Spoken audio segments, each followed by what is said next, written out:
तमिलनाडु राज्य में रामेश्वरम से 16 किलोमीटर दूरी पर जहां विभीषण का मंदिर है, यह मंदिर हम आपको दिखाई देंगे कि इस मंदिर का क्या महत्व है और विभीषण का मंदिर यहाँ क्यों बनाया गया है।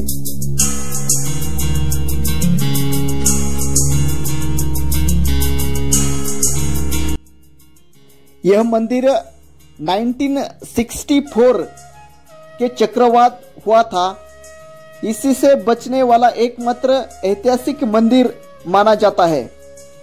भारत देश में एकमात्र ऐसा मंदिर है जहां राम, लक्ष्मण, सीता, हनुमान, विभीषण ये सभी की मूर्तियां यहाँ पे है।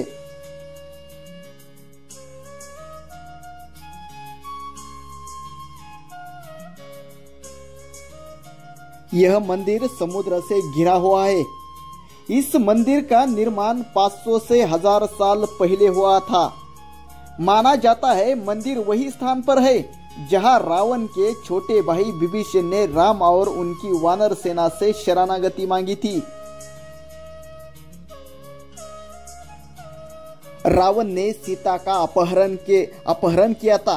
इसके बाद विभीषण ने रावण को सीता को लौटने की सलाह दी, लेकिन रावण ने नहीं माना तो विभीषण लंका भाग गए और राम के सेना से शामिल हुए। यह भी कहा जाता है रावण के वध के बाद राम ने इसी स्थान पर लंका का राजा विभीषण को बनाया था।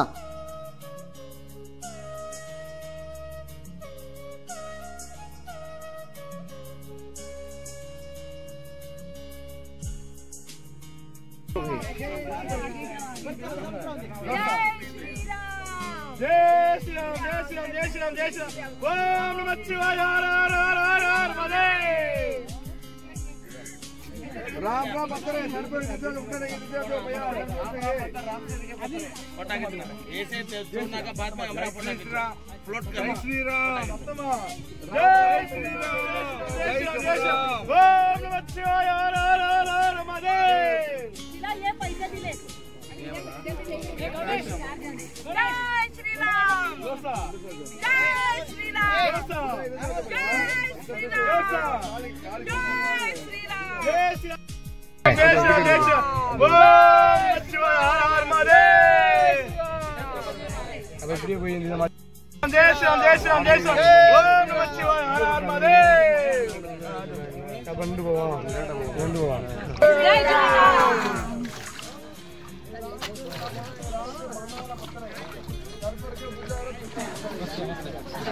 Very good, very good, thank you.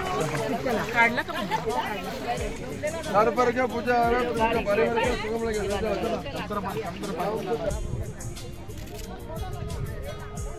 मित्रांनो, पाठीमागं जर आपण जो बघतोय ते विभीषण मंदिर आहे। विभीषण मंदिर म्हणजे रावणाचा भाऊ विभीषण मंदिर।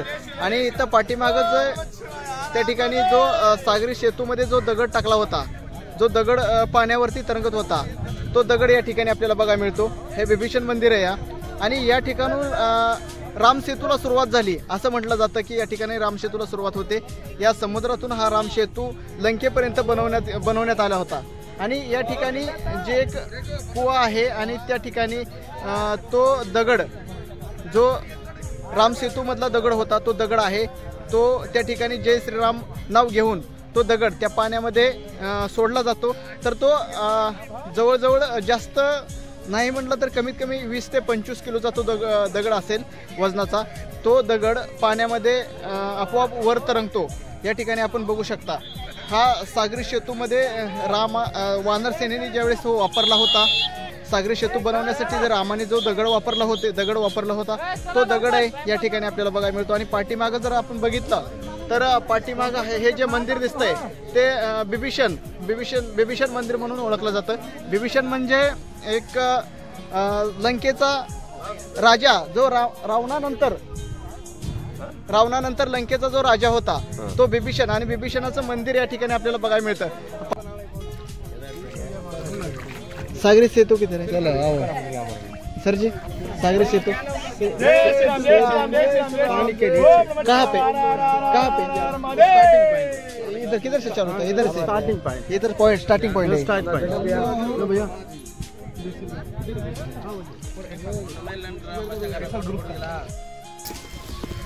आणि या ठिकाणी पाठीमागं जे भाविक आहेत, जे श्रद्धाळू आहेत, या ठिकाणी पाठीमागं बघू शकता जे पिंड तयार करत आहेत. या सागरी किनाऱ्यावरती पिंड तयार केलेले आहेत. ते पिंड यासाठी तयार करतात की रामाने ज्यावेळी सागरी सेतू बांधायला सुरुवात केली त्यावेळेस रामाने सुद्धा या ठिकाणी महादेवाची पूजा केली होती. एक पिंड तयार केली होती या ठिकाणी, वाळूची एक पिंड तयार केली होती आणि त्या पिंडाची पूजा केली जायची. म्हणून या ठिकाणी सुद्धा श्रद्धाळू पाठीमागं बघू शकता तुम्ही, त्या पिंड तयार करतायत आणि त्याची पूजा केली जाते.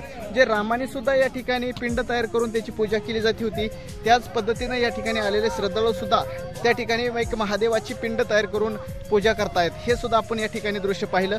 आणि आपण पुढे जाऊन आता निघालो आपण बिभीषण मंदिरामध्ये.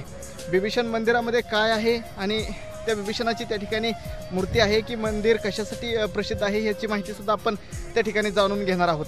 आता आपण सागरी सेतू जो